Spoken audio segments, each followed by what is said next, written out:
Breaking news आ रही है। Iran और अमेरिका में चल रही जंग से जुड़ी ईरान के नए सुप्रीम लीडर मुज्तबा खामनेई ने अमेरिका को सीधी चेतावनी दे दी। उन्होंने अमेरिका को चेतावनी दी कि वो खाड़ी देशों में मौजूद अपने सैन्य अड्डों को बंद कर दे, नहीं तो उन पर ईरान के हमले जारी रहेंगे। मतलब ईरान ने साफ कर दिया कि वो आने वाले दिनों में भी सऊदी अरब, यूएई, कतर, ओमान, बहरीन और कुवैत में मौजूद अमेरिकी सैन्य अड्डों पर हमले करता रहेगा। ईरान के सरकारी टीवी पर दिए अपने पहले संदेश में मुज्तबा खामनेई ने यह भी ऐलान किया कि मौजूदा हालात को देखते हुए स्ट्रेट ऑफ हॉर्मुज को तेल के जहाजों और टैंकरों के लिए खोला नहीं जाएगा। शैलेंद्र वांगो हमारे साथ जुड़ रहे हैं। शैलेंद्र, मुज्तबा खामनेई का पहला संदेश और मुज्तबा खामनेई के पहले संदेश में ही यह साफ है कि वो ये कह रहे हैं कि अमेरिका के सैन्य अड्डे वो उस इलाके में नहीं चलने देंगे। बिल्कुल किशोर, ये साफ कर दिया है ईरान के नए सुप्रीम लीडर ने कि जो शुरुआत ईरान ने आज से कुछ हफ्ते पहले की थी, रिटेलिएशन की, उसको मुज्तबा खामनेई के दिशा निर्देश पर जारी रखा जाएगा। यानी कि उस रीजन में जो अमेरिकन बेसिस है उनको टारगेट किया जाता रहेगा। स्ट्रेट ऑफ हॉर्मुज बंद करने की उन्होंने बात रखी है। और वही साथ ही साथ बड़ी बात ये कि जिस तरह से वॉर के खत्म होने को लेकर बात हो रही थी, ऐसा लगता नहीं है कि ईरान के नए सुप्रीम लीडर के इस बयान के बाद ये वॉर खत्म होने वाली है। यानी अभी मामला लंबा चल सकता है। बहुत बहुत शुक्रिया शैलेंद्र आपका। इस बीच ईरान के साथ अमेरिका और इजरायल की जंग तब और भड़क गई जब ईरान ने फारस की खाड़ी में अमेरिका के एक जहाज पर हमला कर दिया। दावा किया गया कि ईरान ने जहाज पर हमले के लिए एक सुसाइड बोट का इस्तेमाल किया। सुसाइड बोट ठीक उसी तरह हमला करती है जिस तरह आत्मघाती ड्रोन अटैक करते हैं। आत्मघाती ड्रोन आसमान के रास्ते ठिकानों को निशाना बनाता है, जबकि सुसाइड बोट पानी पर तैरते हुए दुश्मन के जहाजों को तबाह करती है। जिस बोट से अमेरिका के जहाज को निशाना बनाया गया उसमें कोई मौजूद नहीं था, उसे दूर से कंट्रोल किया जा रहा था, लेकिन उसमें विस्फोटक भरा हुआ था।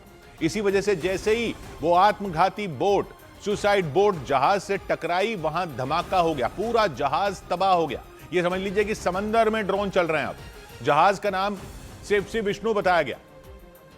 हमले में चालक दल में शामिल एक भारतीय नागरिक की मौत हो गई, ऐसी खबरें हैं, जबकि 15 लोगों को सुरक्षित बचा लिया गया। जिस जहाज पर हमला हुआ उस पर मार्शल आइलैंड्स का झंडा लगा था। मार्शल आइलैंड्स प्रशांत महासागर में मौजूद एक छोटा सा देश है।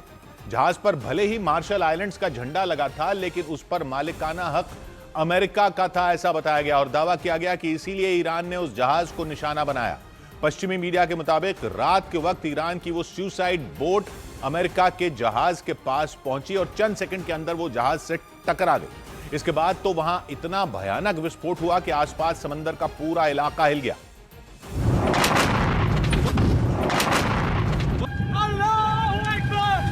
अल्लाहू अकबर! जहाज आग की भयानक लपटों में गिर गया। जहाज में तेल होने की वजह से आग ने विकराल रूप ले लिया। आग की लपटें आसमान में काफी ऊपर तक उठती नजर आईं। इस घटना में जहाज के चालक दल में शामिल एक भारतीय नागरिक की मौत हो गई। हालांकि चालक दल के 15 लोगों को बचा लिया गया, लेकिन इस घटना की वजह से ईरान के साथ अमेरिका और इजरायल की जंग के और भड़कने की आशंका जताई गई, क्योंकि जिस जहाज पर हमला हुआ वो जहाज अमेरिका का था। हालांकि उस पर मार्शल आइलैंड्स का झंडा लगा था। हमला उस वक्त हुआ जब तेल से भरा वो जहाज इराक के खोर अल जुबैर नाम के बंदरगाह पर खड़ा था। यह बंदरगाह फारस की खाड़ी में इराक के बसरा प्रांत के पास मौजूद है। फारस की खाड़ी के चारों तरफ 8 देश मौजूद हैं। उनमें इराक, कुवैत, सऊदी अरब, बहरीन, कतर, यूएई और ओमान है, जबकि दूसरी ओर ईरान बैठा है। ईरान का बड़ा हिस्सा फारस की खाड़ी से लगता है। इसी फारस की खाड़ी और ओमान की खाड़ी के बीच स्ट्रेट ऑफ हॉर्मुज मौजूद है। दावा किया गया कि अमेरिका का वो जहाज कुछ ही घंटों के बाद वहां से निकलने वाला था, लेकिन उससे पहले ही फारस की खाड़ी में ईरान की आईआरजीसी सेना ने उसे तबाह कर दिया और अमेरिका के जहाज पर हमला कर ईरान ने एक बार फिर अपने इरादे साफ कर दिए। उसने अमेरिकी जहाज को निशाना बनाकर यह ऐलान कर दिया कि वो जंग में अमेरिका और इजरायल की सेना के आगे घुटने नहीं टेकने वाला। पश्चिमी मीडिया के मुताबिक ईरान ने अमेरिकी जहाज को एक सुसाइड बोट से निशाना बनाया।